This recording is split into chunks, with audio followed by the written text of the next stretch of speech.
trocado pro vagabundo do Flávio Bolsonaro. Esse é o Brasil, Flávio, que você renegou. Esse é o Brasil que não tá pedindo pra você comprar eles com celular. Esse Brasil vai comprar o próprio celular, vai comprar a própria casa, vai comprar o próprio carro, vai construir o próprio destino, sem precisar que o governo dê migalha. Seu imitão do Lula. Muito obrigado. Que evento maravilhoso, tá? Que evento maravilhoso. Aliás, eu vou falar, é tudo muito complicado, porque nesse instante eu não sou mais pré-candidato, eu sou candidato à presidência da República. Mas por enquanto eu não estou em campanha, eu estou em pré-campanha. Então por enquanto eu sou um candidato em pré-campanha. O Flávio, ele é um pré-candidato em pré-campanha. O Lula também, porque eles não foram oficializados. É tudo muito caótico essa legislação, mas nós sabemos o seguinte: esta viagem para o Centro-Oeste marca uma inflexão na pré-campanha. Essa foi de longe a viagem mais positiva que nós fizemos. Claramente eu estou visitando, eu estou em Goiás, eu estou em Mato Grosso, eu estou aqui no Mato Grosso do Sul, eu estou nos únicos estados do Brasil em que há um clima energético e positivo. Vocês estão realmente carregando a bagaça nas costas, posso falar com toda a tranquilidade.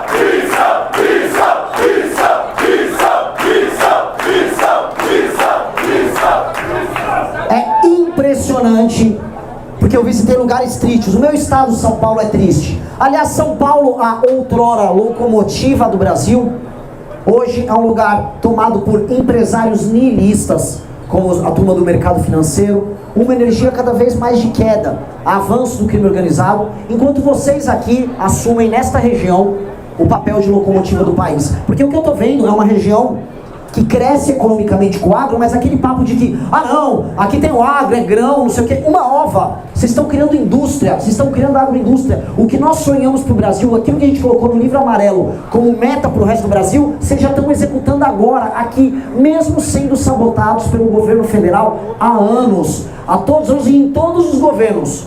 Não importa se é o governo do Mito, da Dilma, do Lula, todos sabotaram vocês. Não houve investimento de infraestrutura como deveria ter em todos os últimos anos. Não houve o combate ao crime organizado na fronteira como deveria ter ao longo dos últimos anos. E mesmo assim, vocês venceram e venceram e venceram. Crescendo a nível chinês, aumentando a produtividade a nível do Vale do Silício e, portanto, carregando com vocês uma gigantesca responsabilidade de que vocês são um exemplo para o resto do Brasil e que o Brasil precisa ser mais como vocês e menos como seus locais improdutivos. Eu estive hoje, estou até com um chapéu, numa incrível feira na cidade de Sorriso, lá no Mato Grosso. E lá na feira eu dei um recado pro pessoal do agro. O Brasil é muito errado com vocês. O Brasil se esquece de quem está pondo comida na mesa, mas o Brasil também se esquece de quem, na prática, está produzindo e trabalhando. E o que eu venho aqui é falar sobre a enorme aliança que a gente precisa fazer entre as pessoas que trabalham e produzem contra as pessoas improdutivas. O tema da nossa campanha é isso. Nós temos um tipo de Brasil baseado em mamata dentro da máquina pública, emenda parlamentar para político vagabundo, em assistencialismo do mais reles e mais vil o tempo todo, uma cultura de vagabundagem que envolve de artista a político, de empresário e mamador, a parte especialmente do alto funcionalismo público que gosta de uma mamata, gente que tem super salário. Eu não estou falando de gente boa que prestou concurso e que é bom funcionário público. Eu estou falando de mamateiro mesmo, que fica fazendo lobby em Brasília para continuar recebendo uma mata. Eu estou falando de uma parte da população que frauda um laudo para obter um benefício, um BPCzinho para botar no bolso. A guerra nossa é entre o Brasil que trabalha, que rala e paga conta, contra esse outro Brasil. E esse outro Brasil tem grandes aliados. Ele tem, por exemplo, o crime organizado. Adoro essa turma. Todos eles estão juntos e misturados. E essa é a verdadeira guerra. E sabe por que ela é uma guerra diferente de todas? Porque quando eu fui no Brasil mais improdutivo, nos estados em que estão tomados não apenas pelo crime, mas pela corrupção, no nome Maranhão, no nome Pará, lá tem muita gente boa e produtiva que pensa como vocês e que muitos deles inclusive migram para cá, migram para o Mato Grosso, migram para Goiás. Antigamente migravam para São Paulo. E essas pessoas são nossos aliados. Você vai andar em São Luís do Maranhão, você vai encontrar um integrador que está puto porque ele está ralando e ele está pagando a conta ou de político vagabundo da região, ou mesmo do marmanjo de 28 anos, que deu um jeitinho de pegar o Bolsa Família e só faz um bico aqui e ali. Esse entregador tá puto, este cara é nosso aliado. E o trabalho nosso nessas eleições é construir um gigantesco arco de alianças. Todo mundo que trabalha e produz e não é ladrão, é do nosso time. Olha só que bonito.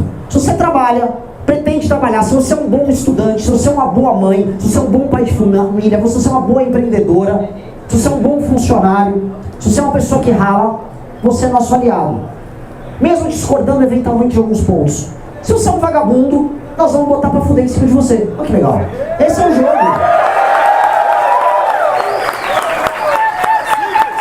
É simples. É muito simples. E por que eu tô falando que tá sendo muito especial essa viagem aqui no Mato Grosso do Sul, no Mato Grosso e Goiás? Porque eu comecei a ver a mudança em vários setores. Gente, eu fui num evento do agro, um Sorriso. Sorriso, meus queridos amigos.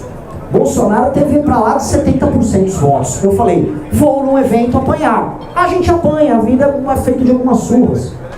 Eu cheguei lá, eu fui muito bem tratado, me botaram no palco para discursar, e o meu discurso foi aplaudido. As pessoas estão cansadas da face da enganação, porque quem trabalha e produz já se cansou da ilusão, já se cansou do, não, resolve aqui, eu vou fazer uma arminha, tá resolvido. Não tá resolvido. Fizeram arminha durante 4 anos do governo Bolsonaro, e o PCC e o Comando Vermelho, eles sim ficaram com hormonas. Não resolveram nada. Quais leis contra o crime organizado passaram no governo do mito? Nenhuma. Zero. Nada passou. Nada foi focado. E não é nem que o STF sabotou. Eles nem tentaram. Quando o Moro tentou passar um pacote anticrime, o primeiro a sabotar foi o Jair Bolsonaro, que aproveitou e ainda passou a emenda do Freixo. Sancionou a emenda do Freixo pró-bandido. Esse é a direita. Vou nem falar do Lula. Vou nem falar desse governo maldito. Tem uma nota técnica número 4 de 2025. Alguém aqui conhece essa nota técnica? É a nota técnica que permite as invasões de terra, que permite a malandragem, que faz com que o governo e os governos estaduais não tenham meios de ação para tirar na hora o invasor de terra, o invasor de propriedade urbana ou rural. Isso nós vamos derrubar, chegando no poder. Nós não seremos como eles. Nós somos parte do Brasil que trabalha e produz. E eu vou falar um negócio, esse Brasil que trabalha e produz está com raiva. Nós estamos com muita raiva e nós estamos com ódio no coração, porque nós não nascemos para ser escravos. Só que hoje, o Brasil improdutivo manda na gente. Hoje, o presidente do Senado é o Alcolumbre, que é um explorador do povo do Pará, um estado que está largado às próprias traças, o estado mais perigoso do Brasil. E é verdade, o mais perigoso. Vocês têm dificuldades para obter dinheiro federal para terminar as obras de vocês. Mas se você for agora para o Amapá, que não tem escoamento de produção nenhuma, porque não tem produção no Amapá, porque não deixa o povo do Amapá produzir, o Alcolumbre asfaltou e reasfaltou um em cima do outro, é recapeamento o tempo todo. Porque ele precisa fazer a maquiagem. Ele manda. E vocês que produzem? Vocês obedecem. Como pode o povo que produz obedecer ao povo improdutivo? Como é que pode a turma do Alcolumbre, a turma do Centrão, a turma do PT mandar na gente? E eu vou falar o porquê. Essa gente maldita das esquerdas, essa gente maldita do Centrão, sabe que o nosso campo, o do Brasil produtivo, foi enganado e ludibriado por uma família de estelionatários que faz, olha ali à esquerda e toma a tua carteira. E pega a tua carteira aqui. Que é isso que esses caras estão fazendo há anos. Cuidado, olha ali, olha o comunismo ali, pegou a tua carteira. Fica iludindo com falsas brigas, enquanto roubam a gente. E é isso, e é por isso que o Lula quer o Flávio candidato. É por isso que já em 2022 eles queriam, sabe o que é, lançar o Bolsonaro, que o Lula ia ganhar dele. E eles estão repetindo a mesma estratégia agora, mesmíssima. O povo brasileiro que trabalha e produz se iludiu, caiu no truque, achou que o cara falava, Deus, família, é isso aí, o cara é dos nossos. Com 3 famílias. Flávio com um histórico agora que vai sair aí de grandes festas. Essa é a turma do Deus, família. É triste. É triste porque o povo produtivo votou estrategicamente pior do que o povo improdutivo. O Brasil improdutivo vendeu o voto para político ladrão estrategista. E o Brasil produtivo foi enganado por estelionatário batedor de carteira que fica falando as coisas que o povo quer ouvir. Olha só, ele é contra o comunismo. Nosso comunismo! Enquanto fazem negócios com os mesmos empresários como o Vorcaro, como o cara da JBS Friboi, que faziam negócio na Venezuela, que era o regime comunista aqui da América do Sul. Curioso, né? O mesmo Vorcaro que estava comprando poço de petróleo lá na Venezuela estava financiando o filme do anticomunista Flávio Bolsonaro. No que essa turma é diferente do Lula? O Lula é o nosso inimigo aberto. Nós temos que acabar com o petismo nessa eleição. E o destino da nossa geração, para continuarmos morando no Brasil, e isso é muito sério, é destruir o PT. Nós temos que destruir o PT e entregar o Brasil para sua camada produtiva. Dito isso, uma coisa é o inimigo face a face, outra coisa é o traidor. Uma coisa é o capeta, que é o Lula, outra coisa é o Judas. Para derrotar o capeta temos que superar o Judas. E temos que tirar esses Judas da frente, esses ignorantes, esses mentirosos, esses vendedores de falsas ilusões. Nós não vamos vender falsas ilusões. Nós vamos vencer falando as duras dificuldades que nós vamos ter pela frente. Nós vamos vencer falando para o Brasil o seguinte: que os 2 primeiros anos do nosso mandato, a gente vai fazer as reformas mais difíceis da história. Mas são 2 anos que vão garantir 200 anos de prosperidade. Porque se nós fizermos o que precisa ser feito rápido, fazer com que as pessoas possam andar na rua sem ser roubado, matar bandido como se não houvesse amanhã, cortar gasto absurdo e estúpido que o governo federal tem, gastos inclusive que não estão restritos à elite do funcionalismo. O Brasil comete erros nas contas públicas. Esses erros são os mais diversos. Nós somos o único país que reajusta aposentadoria e benefício pelo aumento do salário mínimo. Ah, nossa, como é bonzinho. Não é bonzinho. Quando você faz isso, você estoura a conta pública e você faz que o aumento que a pessoa teve pela aposentadoria se transforme em inflação e juros altos. Ou seja, você dá com uma mão e tira com outra. Você não tem ganho real. Ao não ter ganho real porque você estoura a conta pública, você torna todo mundo mais pobre, com a ilusão de que ficou mais rico. Isso não pode existir. Só que as pessoas vão brigar. O que nós teremos são as pessoas que vão falar: vamos fazer porque é o certo e vocês vão ver a diferença. Eu aprendi ali com o governador lá do Mato Grosso que ele falou uma lição muito grande. Ele fez uma grande reforma fiscal e o primeiro evento público que ele fez como governador, ele foi vaiado. Ele falou: eu prefiro que me vaiem agora e me aplaudam no final do que me aplaudir agora falando fácil para vocês e vocês me vaiam no final. Esse vai ser o lema nosso. Eu prefiro que me vaiem na campanha. Eu quero ser vaiado na campanha falando o que precisa ser feito. Mas eu prefiro que me aplaudam e lembrem de mim como o maior presidente que o Brasil já teve por fazer o caminho difícil quando todo mundo vendeu o caminho fácil. Não vou dar celular para ninguém, nem para homem, nem para mulher. Não é isso? Recado pro vagabundo do Flávio Bolsonaro. Esse é o Brasil, Flávio, que você renegou. Esse é o Brasil que não está pedindo para você comprar eles com celular. Esse Brasil vai comprar o próprio celular, vai comprar a própria casa, vai comprar o próprio carro, vai construir o próprio destino, sem precisar que o governo dê migalha. Você é um imitão do Lula. Imitou as minhas propostas de segurança e não sabe explicar. E na hora de comprar o povo, imita as do Lula. Vagabundo! Vagabundo!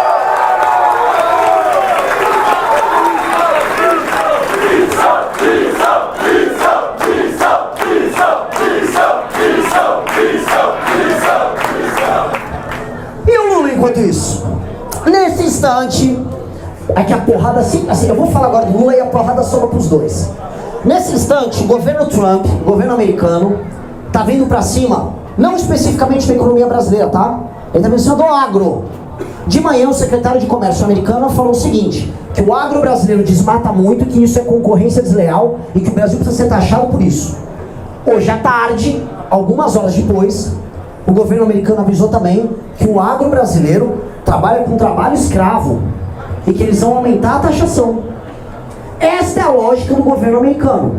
Lula não está ligando pro tema. Eu digo mais: os americanos são inteligentes e ardilosos. Tudo que os Estados Unidos querem, e dado que o Trump tem apoio da Associação dos Fazendeiros de lá, que é a versão americana da CNA, o Trump está atendendo o lobby deles. O que ele está falando? Ele está dando para o PT o discurso que o PT sempre usa sobre o agro. Ah, o agro desmata. Ah, o agro tem trabalho escravo. E aí o Lula vai poder falar assim: viu? O agro está fazendo o Brasil ser taxado. Vão ter que botar mais fiscalização sobre o agro, mais Ministério Público do Trabalho, mais ONG. E aí os Estados Unidos ganham as duas pontas. Ele taxa a gente e ainda ferra a nossa agricultura, que compete com a agricultura americana. Compete naquelas, tá? Porque a agricultura brasileira é 2 vezes mais produtiva que a americana.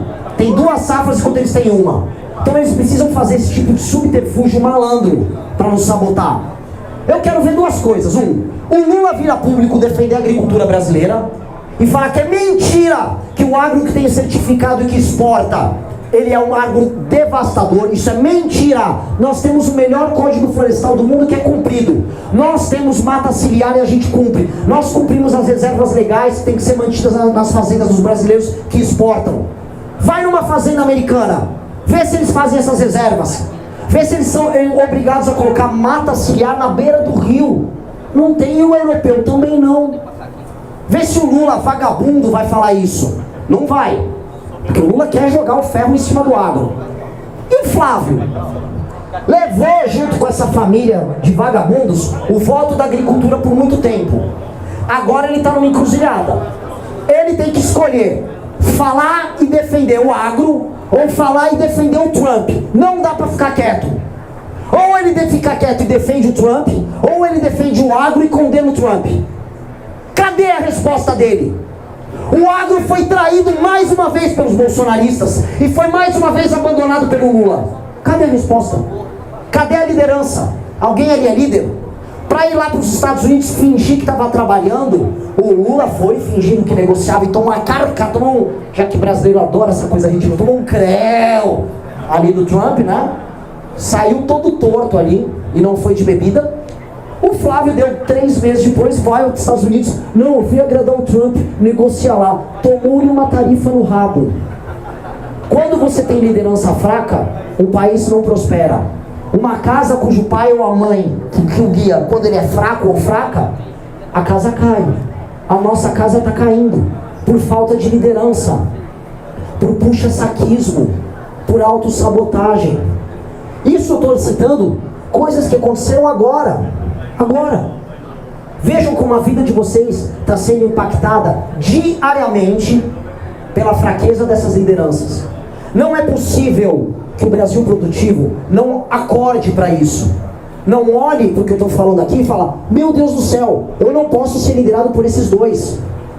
E o que a gente está propondo não é genial, não é, nossa, viemos com uma mágica aqui.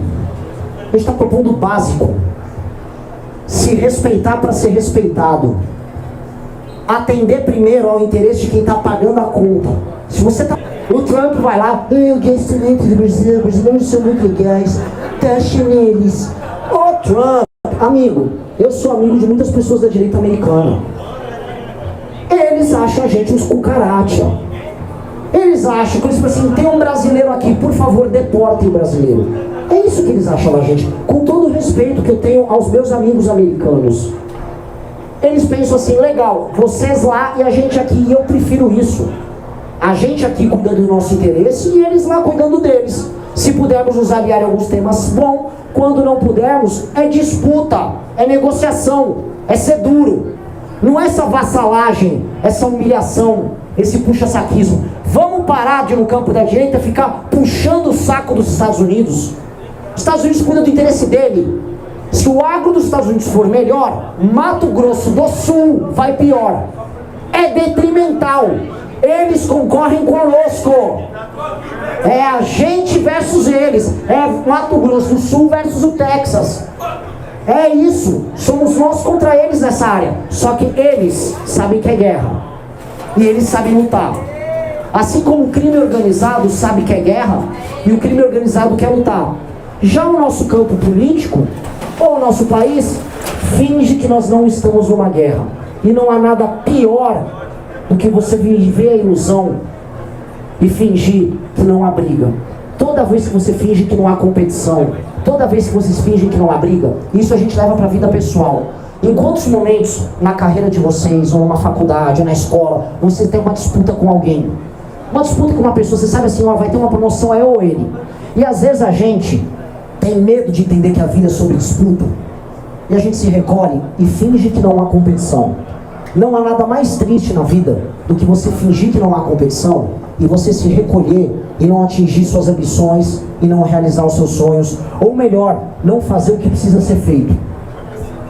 No Brasil, muitas moças abdicam do crescimento na carreira porque às vezes elas têm medo da competição, porque entendem que a competição às vezes é uma coisa muito masculina e acabam não crescendo mais nas carreiras.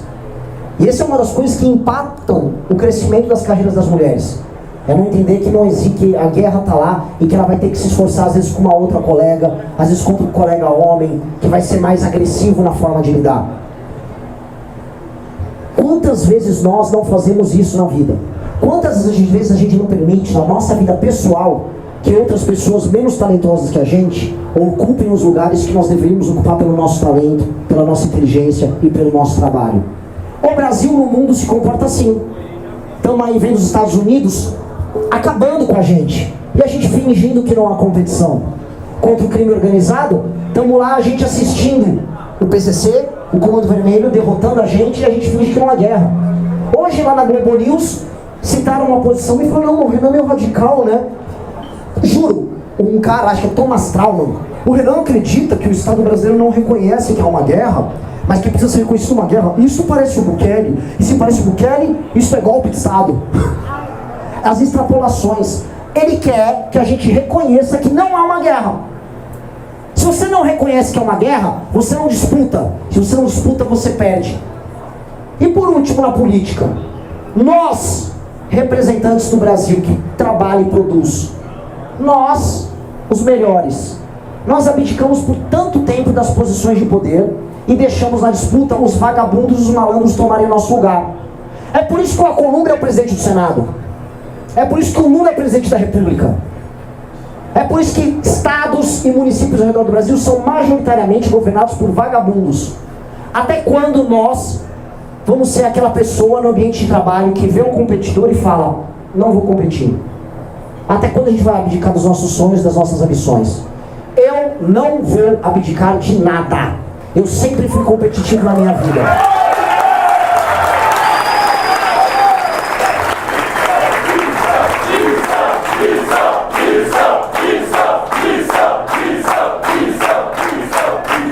Sempre. Quando o bolsonarismo ascendeu o poder, e o MBL precisava escolher entre ser vassalo e puxar saco, ou disputar sabendo que ia perder, qual foi o nosso caminho? Disputar e perder. Nós viramos oposição, batemos em todos os crimes que a família Bolsonaro cometia e fomos cancelados. Perdemos todos os nossos doadores, perderam todos os nossos seguidores. Mas nós brigamos pela briga, porque era honroso brigar. Nós brigamos para mostrar, olha, mesmo quando eu perco, eu brigo. Mesmo se for para perder para outra pessoa que vai ganhar roubado o espaço meu na empresa, que vai roubar o espaço meu no universo acadêmico que eu faço parte, eu vou brigar até o fim. Eu vou brigar, vou perder 1, 2, 5, 10, 15 vezes. Mas eles vão saber que cada vez mais brigar com a gente vai ser cada vez mais difícil. Vai doer cada briga nova. E a cada ano que passava, brigar com a gente se tornou mais difícil, se tornou mais penoso. E isso fez com que pessoas que agiam e perceberam, nossa, isso é inspirador, se juntassem. E a gente aumentou de tamanho. Hoje Flávio Bolsonaro tem medo de aparecer nos debates que eu vou. Hoje Flávio Bolsonaro não consegue emitir uma declaração contrária a mim, porque ele sabe que nós vamos responder, e que a porrada vai cantar, e que nós vamos ficar cada vez maiores.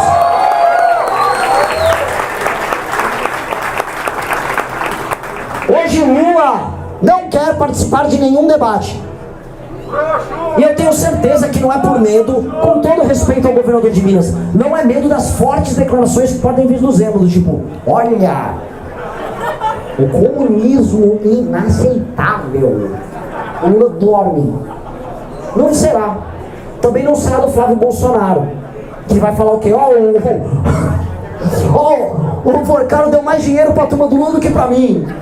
Vai ser esse o argumento? A gente roubou um pouco menos, tá? Calma aí, foi pra fazer um filme. Não é. Eles sabem que somos nós. Outra coisa que eu quero falar, não é sobre Renan, é sobre nós.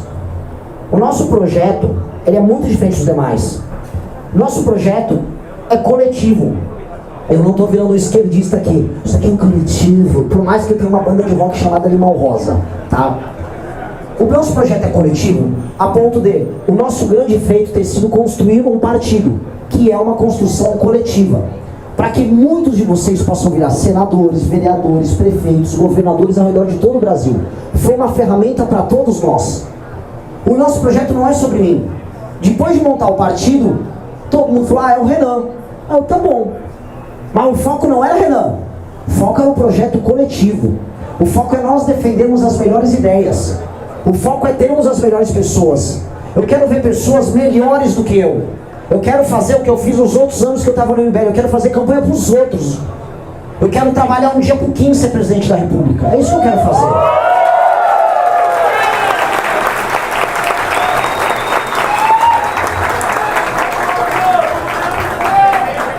Só que eu vou fazer aqui em presidente da República, sucedendo o meu governo, que será o maior governo da história desse país.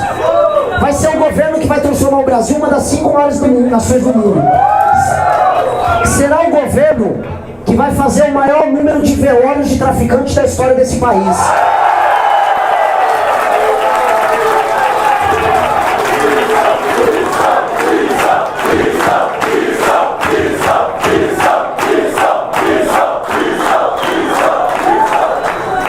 Será um governo que vai tingir de vermelho as ruas tomadas pelo crime organizado, que vai purificar usando o sangue do traficante a rua que um dia ele vilipendiou. Será um governo que vai encher o coração do traficante de medo, que vai ter medo ele de andar na rua, sabendo que as câmeras que nós colocamos na cidade, que os drones que vão persegui-lo, que a arma pesada dos nossos policiais estará permanentemente atrás deles. É esse o nosso governo. Será o governo que fazer 1, 2, 10, 100 ferrovias será a regra. E que toda vez que um ongueiro gringo vier falar, opa, tem uma reserva indígena a 300 quilômetros dessa ferrovia, vamos brecar. Ongueiro, me desculpe, você será mandado para fora do Brasil, ou para a puta que o pariu. Não vai ter.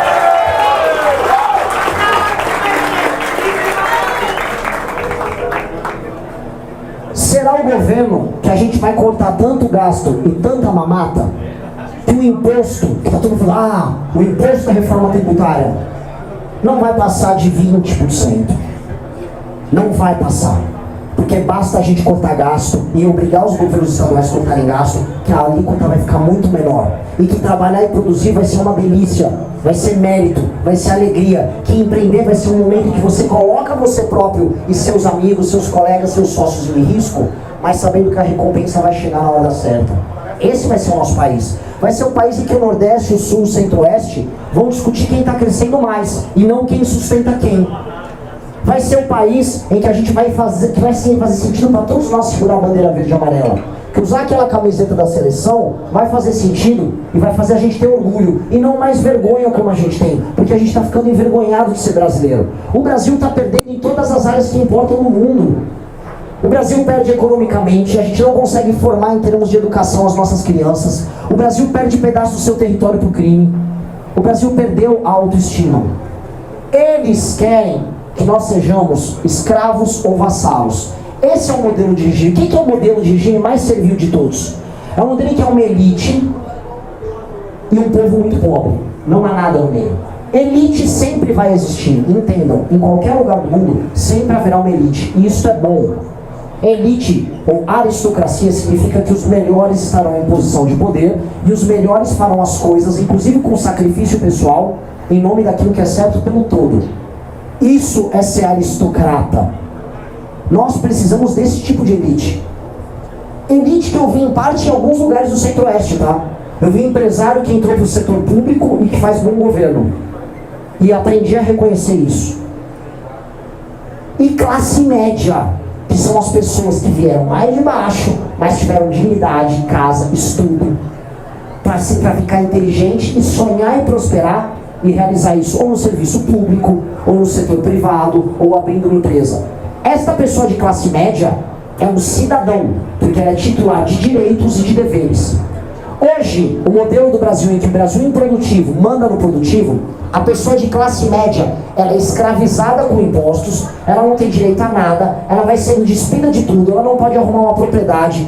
Arrumam brigas entre homens e mulheres, ou seja, as pessoas não vão poder nem casar entre si. Ter filho vai ser cada vez mais criminalizado. Você vai ter sua língua sendo alterada. Você tem que falar o pronome que eles mandam. Você tem que fazer as piadas que eles aceitam. Você vai ter que fazer os comentários que eles julgam convenientes. A ponto de você deixar de ser de classe média e virar um escravo. A ponto de você precisar receber um vale-gás para poder cozinhar uma comida. A ponto do governo precisar pagar a sua conta de luz. Isso está se aproximando. Nós estamos virando isso.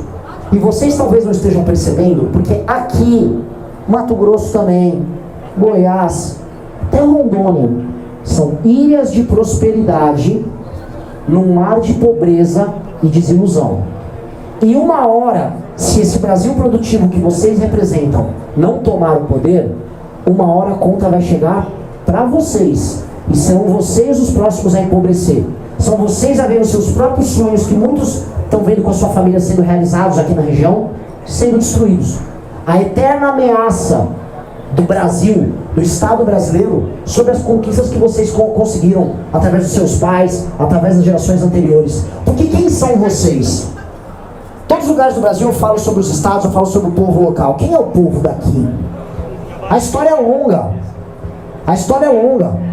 Se vocês lerem sobre as monções, sobre as bandeiras, sobre o povo, desculpa puxar um pouquinho de sardinha aqui para São Paulo, porque vocês também são paulistas em alguma medida. Os bandeirantes vieram para cá, pegaram e encontraram índios dos mais bravos, ferozes e incríveis, índios cavaleiros, brigaram com os castelhanos, garantiram na ponta da faca a nossa fronteira. Povo bravíssimo, que depois recebeu levas de imigração de japoneses, italiano que veio para cá, via as ferrovias. E vocês, depois começaram a receber até a galera do sul, migrantes, e agora a galera do nordeste. Vocês são a fronteira. Quem são os povos da fronteira? Fronteira vai tomar no cu.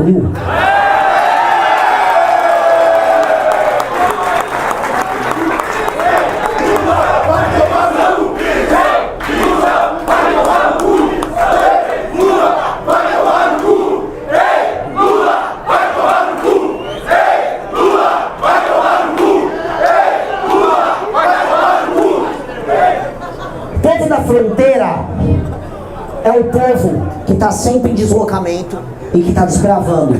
É um povo que assume mais riscos. É um povo que se entende nômade em alguma medida e que vai construir e fazer coisas novas o tempo todo. Aqui, Mato Grosso, Rondônia, vocês são os povos da fronteira. Vocês são os povos que vão se representar a última onda de crescimento. Isso aconteceu nos Estados Unidos. É o pessoal da Grande Marcha do Oeste, que são a turma da fronteira dos Estados Unidos. Eles são tão fronteira, que onde surgiu depois do Vale do Silício? Na fronteira oeste americana. Onde está surgindo a nova industrialização brasileira? No centro-oeste. Isso torna vocês um povo muito especial. É um desprendimento, uma vontade de criar, uma vontade de construir. Isso vem desde o período do Brasil colônia. Isso é de muito tempo. Muito tempo. Isso dá uma noção muito especial. Isso dá um senso de independência muito especial. Porque quem está na fronteira, quem migra, quem está em movimento, é necessariamente independente. Vocês têm um espírito livre. Vocês são o lugar mais excepcional, quando eu estou citando o Centro-Oeste, que tem hoje. Porque o resto do Brasil perdeu uma energia vital. O resto do Brasil está desistindo. E eu ter vindo para cá e sentir essa energia, fazer esse evento, eu falo, puta que pariu, nós vamos ganhar.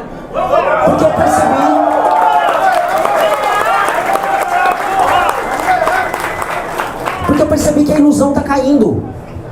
Que a grande farsa bolsonarista que pegou vocês, ela está morrendo. E que as pessoas, entretanto, não perderam essa energia. Ela só foi canalizada para o lugar errado. Vamos canalizar para o lugar certo. Não sei quem é Thaís, mas espero que seja candidato na nossa chapa. A energia... Eu sei. Foi uma piada, galera. Mas se quiser, se tiver filiada, a gente tá lançando. Essa energia não tem que ser catalisada sequer no Renan. É na causa. Eu fico feliz de ser servo da causa E eu tenho a honra e a responsabilidade de ter sido colocado por vocês como o primeiro representante do Partido Missão. E eu vou fazer o meu melhor. Eu vou ficar doente, eu vou trabalhar mais que os outros, eu vou fazer tudo que for possível. Porque fazer o meu melhor, eu inspiro o melhor em vocês. E juntos fazendo o melhor, a gente derrota a turma do pior. Porque a turma do pior é mais vagabunda. Os outros candidatos trabalharam menos, estudaram menos, eles copiam a gente. A gente vai vencer porque a gente é melhor e trabalha mais. Porque a gente acorda mais cedo, trabalha mais tempo ao longo do dia, pensa mais, estuda mais, conversa mais, cria mais. Essa é a turma que tem que vencer as eleições, mas em grande medida esse é o espírito do Brasil que tem que vencer. É esse o espírito, que é o espírito do Brasil, dos povos da fronteira. Esse é o espírito do estado de vocês. É o espírito que levou vocês a serem um estado de sucesso diante de um Brasil que hoje se encontra na pobreza. Muito obrigado!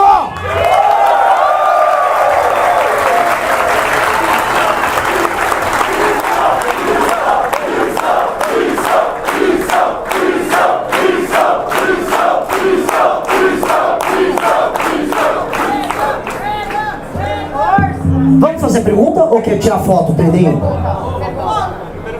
Bom, primeiro fotão, depois perguntão. Bora de foto e depois a gente faz algumas perguntas. Umas 10 perguntinhas? 10 perguntas, 10. Vambora, então. O Renan fica aqui embaixo. Cadê o Fernando? Posso pegar uma batata? Cadê o Fernando? Renan, tem um menino de óculos eterno. Primeira foto. Acho que é meio esquerdo. Daqui até.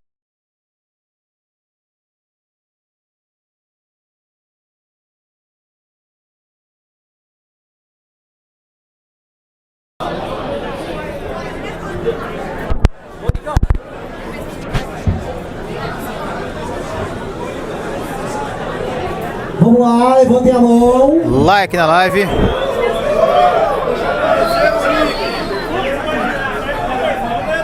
Missão!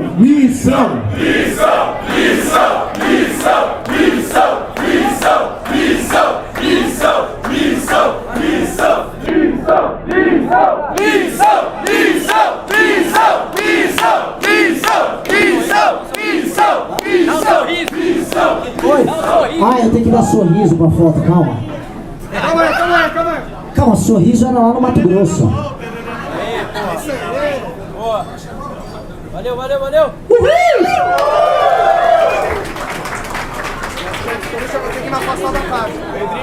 Pedrinho, preciso mijar. Passou tudo agora. Ah, pessoal, foda. Oi. Peraí.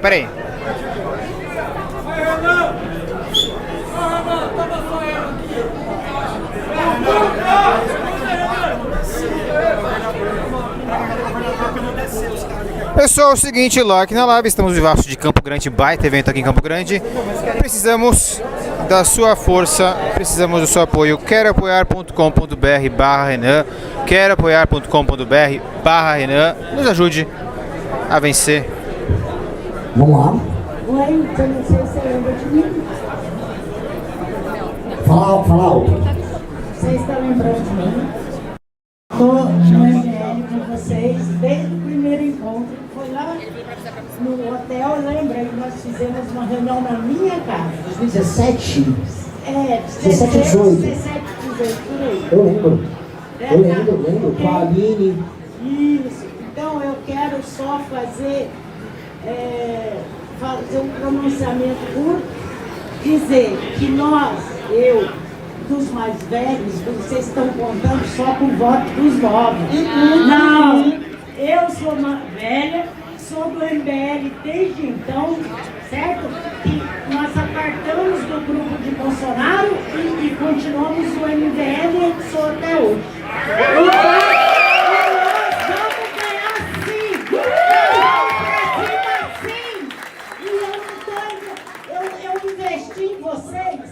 Meninos novos, sim, de caráter.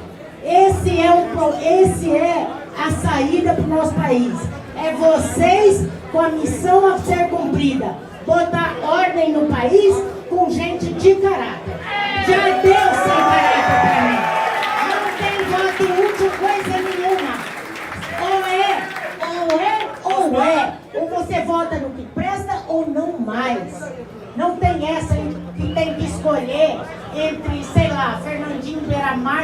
escola. Não existe. Não existe. Você, meu candidato, é o Renan. E acabou. E é isso. Não tem essa de voto único, caramba. Chega, já deu. Eu sou bem velha, já tô de saco cheio disso. Não tem menos pior. Né? Eu já penso eu. Né? Obrigada a vocês e que vocês continuem firmes e que tenham força para lutar até o final mesmo. Conta comigo.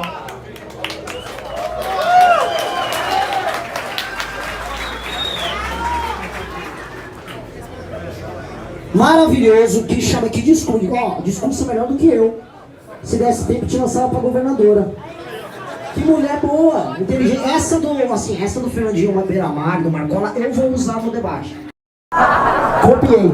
Me copiaram tanto na campanha. Vamos copiar alguma coisa agora. Maravilhoso.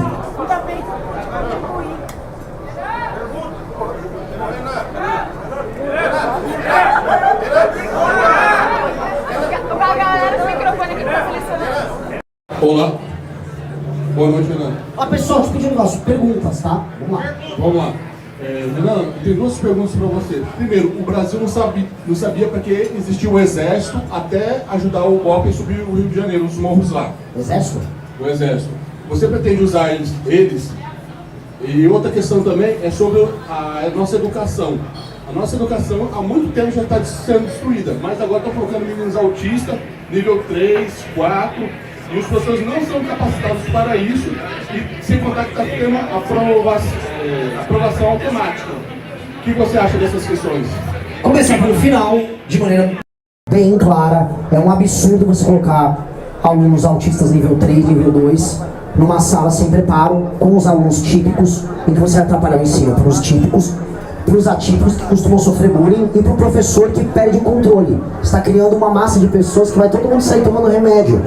Isso é uma loucura, você tem que ter um atendimento especial para alunos especiais. E sobre o Brasil ter descoberto o Exército, não, o Exército Brasileiro é uma instituição muito antiga, com muitos erros e muitos acertos, mas é uma instituição antiga. E o Exército Brasileiro surge em grande medida na Batalha dos Guararapes, quando a gente une negros, índios e brancos para expulsar os holandeses do Brasil. Essa é a primeira formação daquilo que seria o Exército Brasileiro. Depois ele teve um elemento quase unificador do nosso território, mas também errou muito na história, cometeu muito massacre, contestado, Canudos, 32 em São Paulo, quando São Paulo foi bombardeada. Essas coisas têm que ser lembradas porque o Exército já errou muito. E hoje o Exército está dormindo em berço esplêndido, com super salários para homens que dizem ser generais e não são, e que se negam a atestar o problema que é a existência da ocupação territorial do Brasil. Generais, militares do Brasil, juraram defender a integridade do nosso território. Eles tinham que ser os primeiros a estar ecoando esse discurso nosso, para que a gente reocupe aquilo que é nosso direito, que é o território brasileiro, que foi conquistado por brasileiros. Eu vou falar mais. Eu citei para vocês hoje, recomendo o livro Monções e Capítulos da Expansão Paulista. Porque não é sobre São Paulo, ele conta sobre a criação daqui, da terra de vocês. E ela foi muito mais conquistada por bandeirante, por comerciante, pra gente que tinha lábia, porque a gente tinha inteligência política, do que pelas Forças Armadas. Foi um trabalho de sagacidade, maior do que do Exército.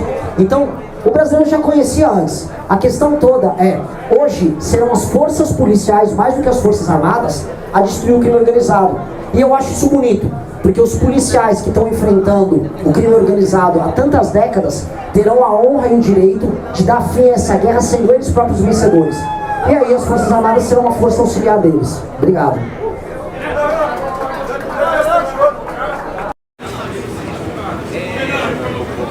Tá, acho que tá desligado, Pedrinho.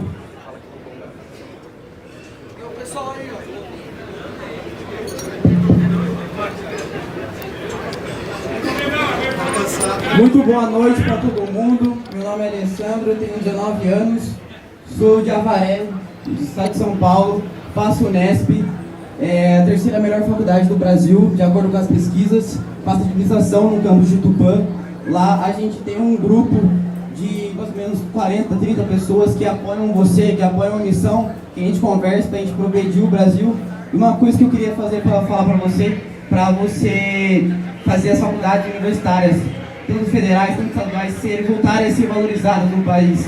Porque muitas vezes as pessoas falam, eu falo que eu faço Unesp, outras pessoas falam algumas federais, e as pessoas têm visões erradas, que lá só tem maconheiro, que lá só tem vagabundo, pessoas que ficam 10, 15 anos lá e não querem se formar porque tá com a vida mamata, porque não paga, né? Não paga, né? Mas tá lá, é o dinheiro, nossos impostos que estão lá, e é isso. Eu queria pedir para você fazer uma medida contra isso, porque a universidade pública é para quem quer estudar, quem quer se esforçar, como eu, um menino pobre que estudou em escola pública a vida inteira, que tive que me esforçar para passar, não foi fácil, estou no 2º ano agora, eu quero me formar para eu dar uma vida melhor para mim, para minha família. Eu sei que a educação é um dos caminhos para a gente sair disso. Então eu queria pedir para você de coração e convidar você também para a Unesp de Tupã, para dar uma passada lá.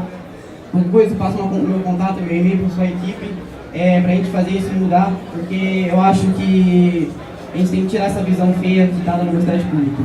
Vamos lá, eu fiz universidade pública também. Não conheci, mas fiz USP.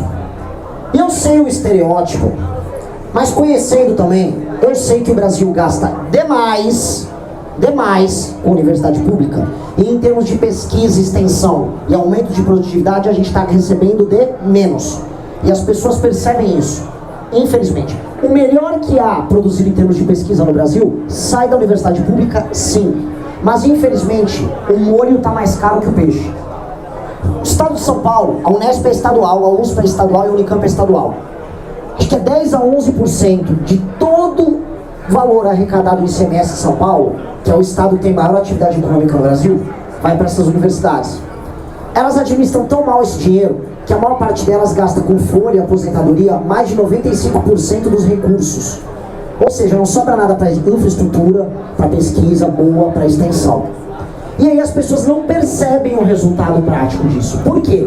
Porque a autonomia universitária, eu fui xingado pelo site antagonista por causa disso. O Renan quer mexer na autonomia universitária. Sim, igual Singapura. Sim, igual muitas nações que entendem que o ensino público superior tem um compromisso com o país que está pagando a conta. Você disse que é um rapaz que veio de baixo e entrou na universidade pública. Você entrou pelo seu talento, pela sua força de vontade. O que nós queremos é que você seja o melhor e que você gere um aumento de conhecimento para todos nós, tornando a gente mais produtivo.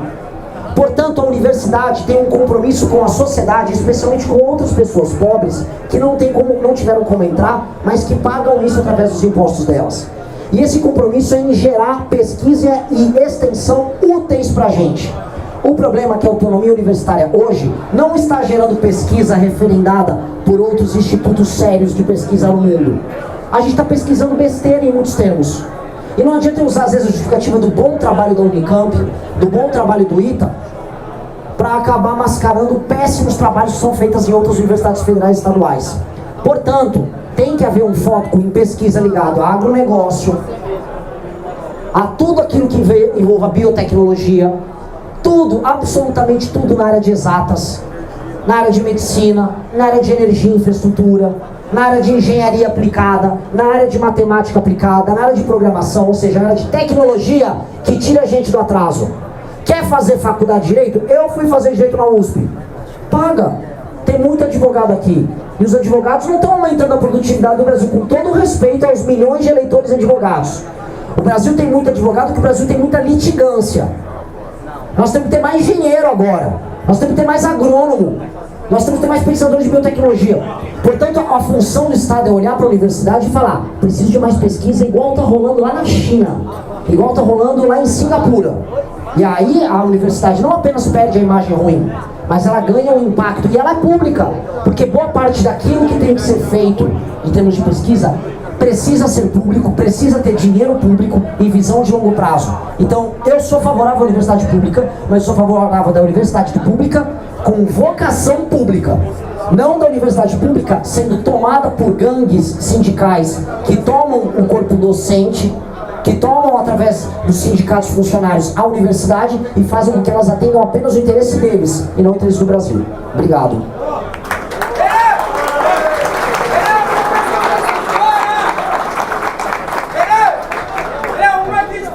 Pera, é só falar com o Pedrinho. Boa noite, Renan. Eu me chamo Flávio Edg, sou psicólogo clínico e eu trabalho justamente com pessoas que estão viciadas em apostas. Eu gostaria de saber o que você vai fazer com justamente as bets. E a minha segunda pergunta é a respeito sobre o MST e demarcação de terra. Cara, né? Assim, eu tinha um grande jogador de vôlei nos anos 90 que era o Maurício, que ele era um levantador, assim, que todo mundo cortava. Isso aqui levantou duas, né? Começando pelo fim. Demarcação de terra, reforma agrária. No nosso governo não haverá mais por uma razão. A estatística sobre as reformas agrárias e sobre as terras que foram ocupadas mostram que elas são mais de 10 vezes menos produtivas do que a ocupação através dos seus proprietários originais. Portanto, não vai haver nenhuma demarcação e nenhuma reforma agrária enquanto quem obteve título de propriedade não aumentar a sua produtividade. O que adianta eu pegar a terra e deixar ela improdutiva? O que adianta eu favelizar o campo? O que adianta eu criar uma indústria da invasão de terra? Não haverá. E aí a galera do movimento social vai trabalhar, aumenta a produtividade. Tem Embrapa nesse país, tem agricultura organizada, tem Senar, tem tudo. Se não está aumentando a produtividade é que aquilo não foi feito de boa fé. Então, portanto, a estatística é pública. Não está produtivo, não tem nada de reforma agrária. Ponto. E 2, bet, nós vamos acabar com todas. Todas. Absolutamente todas. Ah, mas a bet patrocina o meu time. Dane-se. Paciência. Dane-se. Arruma outro patrocínio. Não havia bet há 10 anos atrás e todo mundo tinha patrocínio. As camisetas de futebol pareciam o carro de Fórmula 1, tudo cheio de adesivo. É isso, dane-se a bet. Ninguém precisa de bet. O que a gente está perdendo? Eu acho isso uma maluquice. Ai não, mas estamos perdendo a liberdade. Vocês já viram um senhor de idade, de 65, de 70 anos, sem quase nenhuma educação, que passa o dia inteiro scrollando no celular, pegando um pouco de dinheiro dele e apostando, e esse dinheiro saindo diretamente do Brasil, indo para um paraíso fiscal a ser administrado por um milionário russo, que é isso que acontece. Não tem nenhum sentido. É como se você fizesse um duto físico de dinheiro, e você ficasse jogando dinheiro daqui, e ele vai cair nas Ilhas Caimão. Não tem nada, a gente não ganhou nada em troca. É apenas pegar dinheiro brasileiro e tacar no paraíso fiscal. Não vai rolar. Não estão ganhando nada com isso. Ai, perdi minha liberdade de queimar dinheiro brasileiro. Pois é, perdeu. Dane-se, para não falar palavrão. Dane-se. Ninguém aqui precisa de bet. E se você está precisando de bet, você precisa de auxílio psicológico. Isso sim. Você está doente.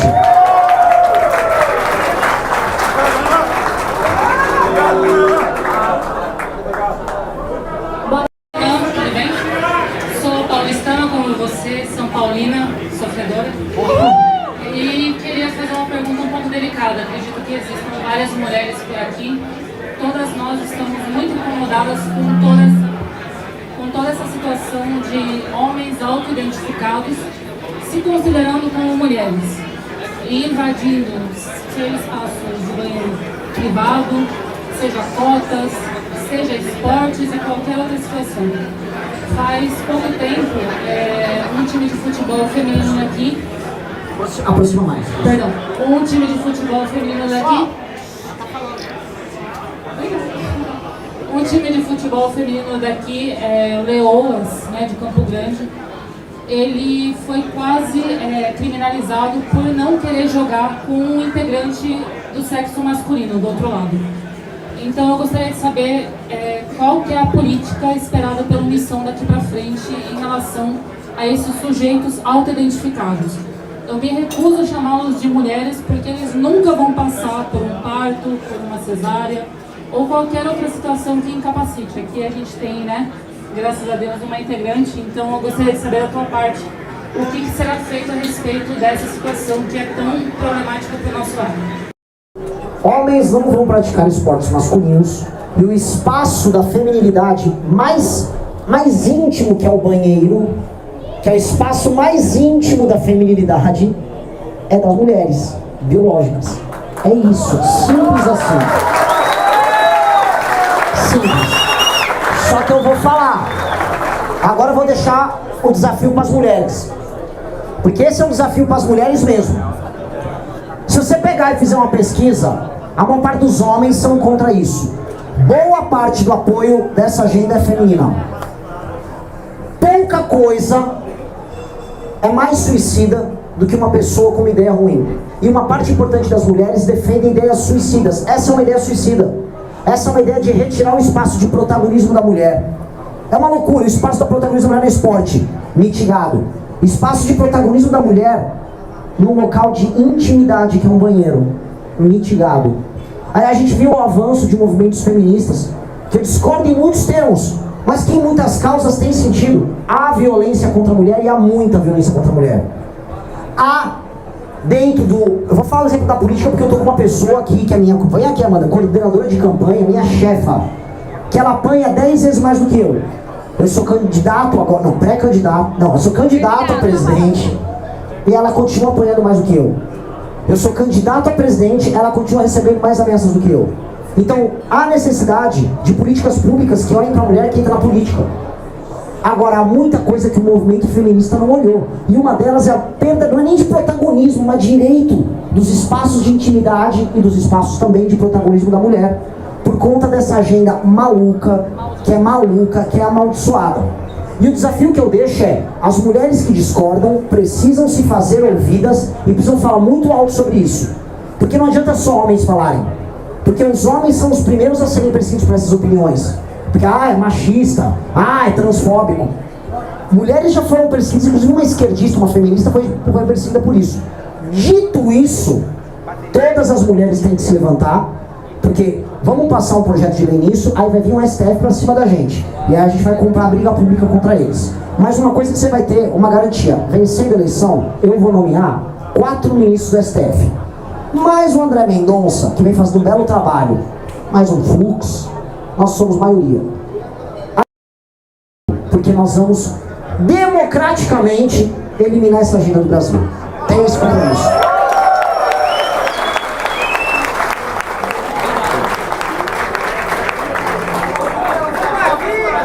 Boa noite. Boa noite, presidente. Boa noite! Presidente, eu trago aqui uma palavra de gratidão. Gratidão pela coragem para fazer esse enfrentamento a uma classe política escrota que vem asfixiando a nossa sociedade. Muito obrigado. Muito obrigado por fazer essa campanha que é a única que é disruptiva, é a única que tem coerência, é a única que pode de fato fazer a transformação que o nosso país precisa. Que o senhor tenha sucesso, vá à luta com nossa força, com nosso empenho, leve toda a nossa força do Mato Grosso do Sul para onde o senhor for. Saiba que tem homens aqui que não se curvam a essa política profissional. Homens que desejam criar a família com dignidade, criar a família de forma comum, mas de forma verdadeira. E tem no senhor uma única chama de esperança para fazer a transformação que a nossa pátria precisa. Muito obrigado, presidente. Muito obrigado a você. Grande discurso. Leva não só o nosso empenho, mas leva, sobretudo, a bênção de todos os nossos antepassados. E a gente tem que a eles, sempre. Isso. Opa! Ó o Pedrinho, ó, aqui ó, começando a coleção aqui. Esse cara aqui é o maior bebedor de tereré do Ceará. Ele conseguiu levar pra lá essa puta, ele fica tomando isso gelado o tempo todo lá, que lá é um forno.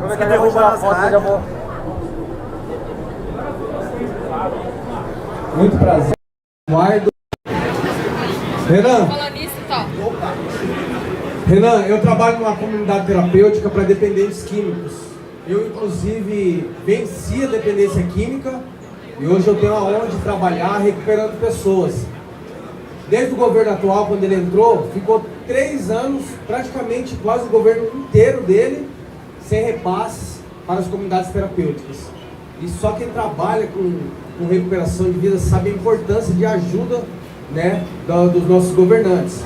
E eu queria saber se você tem alguma proposta, porque assim eu falo porque eu sei que funciona o tratamento quando ele é um tratamento digno, um tratamento sério, um trabalho sério, com pessoas sérias, né? Eu, inclusive, onde eu trabalho, é um trabalho bem sério, onde eu mesmo fui recuperado. E E eu queria saber, porque assim, a dependência química hoje em dia a gente... Quem não tem na família tem um vizinho, então assim, alastrou, não tem cidade grande ou cidade pequena, a gente sabe que as drogas, não preciso nem estar falando aqui, né, o perigo das drogas. Queria saber se você tem alguma proposta nessa parte de... Vamos lá. Né? Primeira pergunta. Se eu passar a internação compulsória, a sua comunidade terapêutica topa receber? Com certeza. Então, vem aqui ouvir não o que eu pretendo fazer, mas o que o nosso grupo já faz. Uma pessoa passou lá em São Paulo um projeto de lei que faz a internação compulsória. Essa pessoa chama Amanda Vettorazzo, eu peço uma salva de palmas para ela.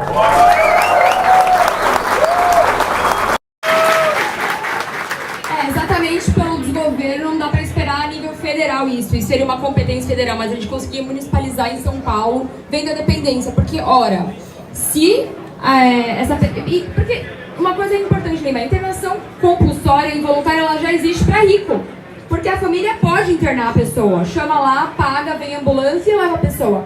Agora, um morador de rua, que muitas vezes é o cracudo, que muitas vezes também rouba, que muitas vezes é um problema para a sociedade, essa pessoa tem que ser tutelada pelo município. Então, ora, se ela não tem família para pagar uma internação, o Estado, ou a Prefeitura, ou o país, tem que pegar essa pessoa e tem que tutelar essa pessoa, internando ela, capacitando. Eu costumo falar que deveriam ser 3 fases, né? Uma fase vermelha de internação, realmente, mas também a fase verde, que é de procurar emprego, porque o que acontece hoje é assim, a gente vê muito dinheiro, muitas ONGs, muitas pessoas que usam disso, que pegam essas pessoas, fingem que estão limpando elas e devolvem elas piores, porque devolve elas ainda com a abstinência da droga. Então, é um ciclo completo e devolver só quando realmente a pessoa tem um lugar para ficar e tem um emprego, porque senão ela vai voltar e ela só foi custosa e ela vai voltar pior ainda e vai acabar matando uma pessoa. Então, isso é uma política pública que não é só, enfim, do Renan, mas uma que a gente já aplica agora, inclusive na cidade de São Paulo, e o Kim também tem projetos similares em Brasília. É atendimento humanizado, censo de rua, que tem que ter um censo dos moradores de rua, trabalho para separar quem é criminoso, que tem que ir pra cadeia, que já tem passagem, quem tá preso nas drogas e precisa de recuperação, quem que tem transtorno mental e precisa de internação. E aí, com base nisso, homologar e certificar as boas clínicas com boas práticas e adotar isso como política pública. A rua não é depósito de gente, nem pode ser apropriada, por isso porque nós pagamos impostos muito caros para não ter o controle sobre a nossa própria cidade. Mas nós não somos seres humanos, nós queremos que o nosso dinheiro seja utilizado para recuperar as pessoas. E hoje a gente está no pior dos mundos, a gente não recupera ninguém e as ruas não são nossas. É inverter esse jogo. Muito obrigado e parabéns pelo trabalho. Vamos agora para a última pergunta, tá bom? Bora. Uma aqui de fora! Faz uma aqui de fora? O cara gritou ali que é uma de fora! Posso fazer? O Eminem vai fazer, mas não agora, agora é ele. Tira uma salva de palmas pro cantor Eminem que veio aqui.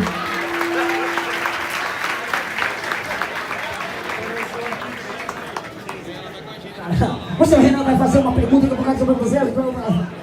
Renan, meu nome é Eduardo Ramirez e a minha pergunta é sobre economia. Como você vai fazer para poder restaurar a economia e o poder de compra do brasileiro? O poder de compra do brasileiro, ele está depreciado por várias razões. Primeira razão, nós somos muito pouco produtivos. Os fatores que incidem sobre a economia brasileira não aumentam a nossa produção. Formamos mal a nossa mão de obra, nosso dinheiro é caro, a nossa infraestrutura é muito ruim, a nossa energia é cara. Quando tudo isso incide, produzir aqui fica difícil, aí nós ficamos apenas com aquilo que não tem valor agregado, porque não conseguimos competir com o mundo, e se não tem valor agregado, a hora de trabalho de um brasileiro vale pouco. Essa é a primeira coisa. Segunda coisa, como o governo gasta muito, ao gastar muito você não consegue pagar as próprias contas, você aumenta a dívida. Se a dívida, você precisa pegar muito empréstimo. Quem precisa pegar muito empréstimo e tem uma fama de caloteiro, porque tem medo de não pagar as contas, faz com que os juros fiquem alto. Juros altos, menos poder de compra, menos capacidade de compra. Real depreciado, menos capacidade de compra de produtos que vêm de fora. Portanto, nós ficamos mais pobres. O que nós temos que fazer?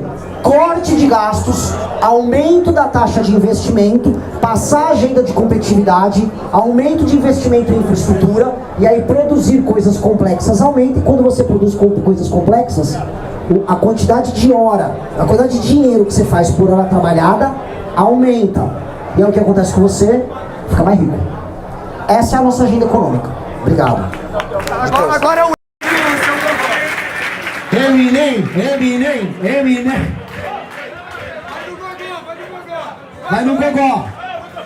Boa noite, meu nome é Cauê, precisa não. Vai noite. Tá desligado, meu Deus? Boa noite, meu nome é Cauê. Lose yourself. Meu nome é Cauê. Eu tenho duas perguntas pro senhor. Primeiro, minha esposa é uma menina que eu conheci extremamente de esquerda. Vim proliferando a palavra, né? E ela é enfermeira, ela trabalha com vacinação e hoje em dia o que a gente vê é muito devido também ao bolsonarismo, a essa extração que a gente traz dos Estados Unidos.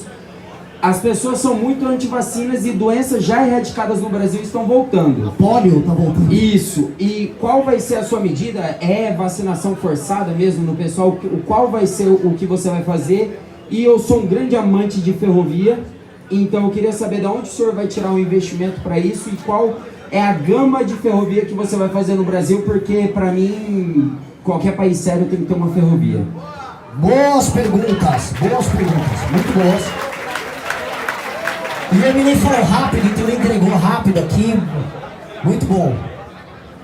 Coisa número 1. Vou responder da parte das vacinas. É impressionante que o Brasil, que sempre teve uma cultura muito forte de vacina, fortíssima, pessoal, fala mais baixo. Um país com uma cultura tão forte de vacina, começou a importar a cultura de retardado dos Estados Unidos. E eu vou falar uma coisa engraçada, tá? A cultura anti-vax nos Estados Unidos ela era de esquerda. Aí ela virou de direita. Ela passou por esse ciclo nos Estados Unidos, sair da coisa meio nova era de esquerda, anos 70, e virar, tipo, somos contra a Big Pharma, e ir pra direita conspiratória, e aí na pandemia ela veio pro Brasil, e aí você tá vendo casos disso. Eu já vi casos de poliomielite. A gente vê casos de mães fingindo que levam o filho pra vacinar, tentar conseguir aquela carteirinha falsificada e não vacina o filho. Isso é bizarro. Estas vacinações obrigatórias no período da primeira infância têm que ser obrigatórias, tem que ter sanção sobre isso. Houve uma outra discussão no período da pandemia. É uma discussão que eu não gostaria de ter à época, porque a gente tinha que entender que, de boa fé, vacinas testadas, no momento que dezenas de milhares de pessoas estavam morrendo, precisavam ser aplicadas caso testadas. Só que todo mundo começou a desconfiar até delas. Foi um momento muito ruim. Passou esse momento. Ficam criando teorias conspiratórias que as pessoas estão morrendo. Não sei se vocês viram, de ataque do coração por causa da vacina. 99% disso é teoria conspiratória. Mas quem morreu de Covid não mais. Então a cultura de vacina fez parte da cultura do SUS. É muito triste que na pandemia o Brasil poderia ter batido o recorde de vacinação usando a estrutura centralizada que o SUS tem, para ele poder, através da ramificação em território nacional, erradicar o Covid ante outras nações. Nós não fizemos isso. E para mim o Bolsonaro perdeu a eleição para adotar essa política. Tá? Então a cultura de vacinação, que é base de uma das poucas coisas que funcionam em termos de administração pública no Brasil, será mantida e cultivada. 2. Ferrovia. Eu gravei um vídeo agora na Transpantaneira, aquela antiga ferrovia que foi desativada. Fui ver como é que estava uma das estações. Gravei agora, antes de vir para cá. Foi transformada numa espécie de motel. E tem é sério, uma gangue que chama Máfia da FOBA, que é basicamente um grupo que vai lá fazer sucesso aqui no lugar fede. Tentaram, alguns anos atrás, vir com um projeto para refazer a Transpantaneira, que foi basicamente uma das bases dos alicerces da colonização da região. Os migrantes vieram para cá assim. Tem que reativar ela, tem que ter mais ferrovia, tem que ter a Ferrogrão, tem que ter conexão. E de onde vem o dinheiro? É muito simples. A gente não tem não só ferrovia, mas a gente não tem energia elétrica, linha de transporte. A gente não tem infraestrutura, porque o Brasil... Pessoal, só pedir para fazer menos barulho. O Brasil, ele gasta mais com o custeio da máquina pública do que com investimento. A nossa taxa de investimento do governo federal é baixíssima. A China investe demais, a gente investe de menos. Por quê? Porque a gente está preocupado em fazer auxílio, pagar super salário, pagar aposentadorias mais caras para quem às vezes não merece receber aquela aposentadoria, do que fazer sobrar grana para investir. Como fazer isso? Cortando despesa e fazendo a reforma que nós protocolamos, que corta 3 trilhões de despesa. Isso vai aumentar espaço fiscal para investimento público e vai diminuir os juros. Quando os juros é mais baixo, a iniciativa privada não põe o dinheiro em título de renda fixa. Ela vai botar dinheiro em atividade produtiva. Mas para botar vem o segundo desafio: insegurança jurídica. Você vai fazer uma ferrovia, vai vir uma ONG e vai falar não, porque tem uma tribo ancestral que morava aqui. A Transpantaneira não pôde ser reconstruída porque uma das ONGs, a SOS Pantanal, que recebe dinheiro da Bélgica, da Alemanha, de várias nações, dentre outras ONGs, não, isso vai destruir o Pantanal. Cara, uma ferrovia não vai destruir o Pantanal. Outras coisas podem destruir o Pantanal.